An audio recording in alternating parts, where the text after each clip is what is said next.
ശോഭന പറഞ്ഞാൽ താമര വിരിയുമോ?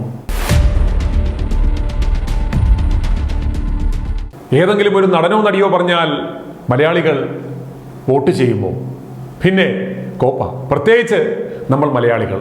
അങ്ങനെയായിരുന്നുവെങ്കിൽ super star Suresh Gopi കളസം കീറാതെ കഴിഞ്ഞ തവണ തന്നെ തൃശ്ശൂർ അങ്ങ് എടുക്കില്ലായിരുന്നു.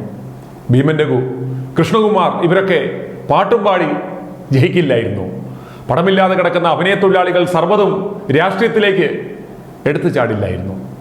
കൊട്ടത്തേങ്ങാപരവുമായ നടന്മാരെ ഒരു പട്ടിയും തിരിഞ്ഞു നോക്കില്ല എങ്കിലും ഷെഡിൽ കയറിയ നടിമാർ അല്പം പെയിന്റ് അടിച്ച് ചുണ്ടൊക്കെ ഒന്ന് ചുമപ്പിച്ചു വന്ന് നിന്നാൽ അവിടേക്ക് വായും പൊളിച്ചു വന്ന് നിൽക്കുന്ന അണ്ണന്മാർ ഉള്ളതിനാൽ ഇത്തരക്കാരെ കാശുള്ള രാഷ്ട്രീയക്കാർ ആളെ കൂട്ടുവാൻ ഇപ്പോഴും വിളിക്കാറുണ്ട്. അല്ലാതെ രാഷ്ട്രീയക്കാരന്മാരെ കാണുവാൻ ആരാണ് പോകുന്നത്? എന്നാൽ ഒരു നടി അല്പം അണിഞ്ഞൊരുങ്ങി വന്നു നിന്നാൽ 10 ആള് കൂടും.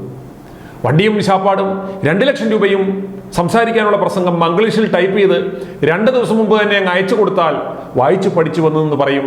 ഞാനും സ്ഥാനാർത്ഥിയും തമ്മിൽ വർഷങ്ങളായുള്ള ആത്മബന്ധമാണ് എന്ന്, അദ്ദേഹത്തെ ജയിപ്പിക്കണമെന്ന്.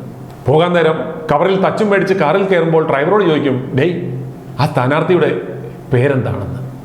ഇന്ന് തിരുവനന്തപുരത്ത് നടി ശോഭനയെ തച്ചുകൊടുത്ത് റോഡ് ഷോ പരിപാടിക്ക് ഇറക്കിയപ്പോൾ ഒരു മാധ്യമം കൊടുത്ത തലക്കെട്ടാണ് ഇനി പറയാൻ പോകുന്നത്. BJPക്ക് ആവേശമായി ശോഭനയുടെ റോഡ് ഷോ. രാജീവ് ചന്ദ്രശേഖറിന് വോട്ട് തേടി നടി. നാളെ മോദിക്കൊപ്പം തിരഞ്ഞെടുപ്പ് റാലി. ശോഭനയ്ക്ക് കാട്ടാക്കട പുഷ്പൻ ഒരു 2.5 ലക്ഷം രൂപയും കാറും കൊടുത്ത് ശോഭന പാട്ടും പാടി അവിടേക്ക് പോകും. പുഷ്പൻ മുത്താണെന്ന് പറയും. പോകാൻ നേരം ഒത്താൽ ഒരു ഹഗ്ഗും കൊടുക്കും. പത്രസമ്മേളനത്തിലൊക്കെ പങ്കെടുക്കണമെങ്കിൽ നടിമാർക്ക് റേറ്റ് വേറെയാണ്. തിരുവനന്തപുരത്തെ NDA സ്ഥാനാർത്ഥി രാജീവ് ചന്ദ്രശേഖറിനൊപ്പം വാർത്താ സമ്മേളനത്തിൽ വന്നിരുന്ന ശോഭനയോട് ഇത് സ്ഥിര തൊഴിലാക്കാനാണോ പരിപാടി എന്ന് ഒരു മാപ്ര ചോദിച്ചപ്പോൾ ആദ്യം ഞാനൊന്ന് ചൊവ്വേ നേരെ മലയാളം പഠിച്ചോട്ടെ എന്നാണ് ശോഭന പറഞ്ഞത്. ഫസ്റ്റ് ഞാൻ മലയാളം മര്യാദയ്ക്ക് സംസാരിച്ചോട്ടെ, പ്രസംഗിക്കാനെല്ലാം. മലയാളം വലുതും നേരെ ചൊവ്വേ അറിയാമായിരുന്നുവെങ്കിൽ ഇന്ന് രാജീവ് ചന്ദ്രശേഖറിന് പകരം ശോഭന തിരുവനന്തപുരത്തെ സ്ഥാനാർത്ഥിയായേനെ അല്ലേ? ശോഭന മലയാളം പഠിക്കല്ലേ എൻ്റെ ദൈവമേ എന്നാണ് കേരളത്തിലെ BJP നേതാക്കളുടെ പ്രാർത്ഥന. പഠിച്ചാൽ അന്ന് അവരുടെ ചീട്ട് കീറും.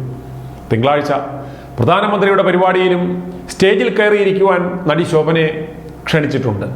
നേരത്തെ തൃശ്ശൂരിൽ നടന്ന സ്ത്രീശക്തി പരിപാടിയിലും ശോഭനയെ വിളിച്ച് സ്റ്റേജിൽ ഇരുത്തിയിരുന്നു.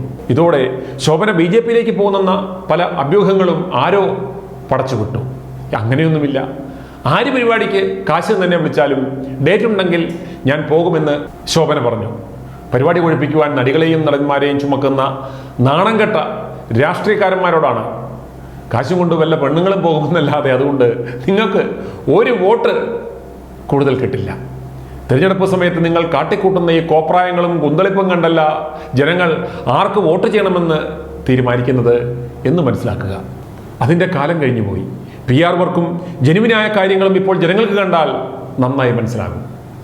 അതുകൊണ്ട് നടിമാരെ ഇറക്കി കളറാക്കുമ്പോൾ ജനങ്ങളുടെ ഒരു കാഴ്ചപ്പാട് ഇവന്മാരുടെ കൂടെ കൊള്ളാവുന്ന ഒരെണ്ണം പോലും ഇല്ലാത്തത് കൊണ്ടാണ് ഇങ്ങനെ വാടകയ്ക്ക് ഇറക്കുന്നത് എന്നാണ്. i2i News, an eye for truth. i2i News subscribe ചെയ്തിട്ടില്ലാത്തവർ ഇപ്പോൾ തന്നെ സബ്സ്ക്രൈബ് ചെയ്യുക. നോട്ടിഫിക്കേഷൻ ലഭിക്കുവാൻ ബെൽ ബട്ടണും അമർത്തുക.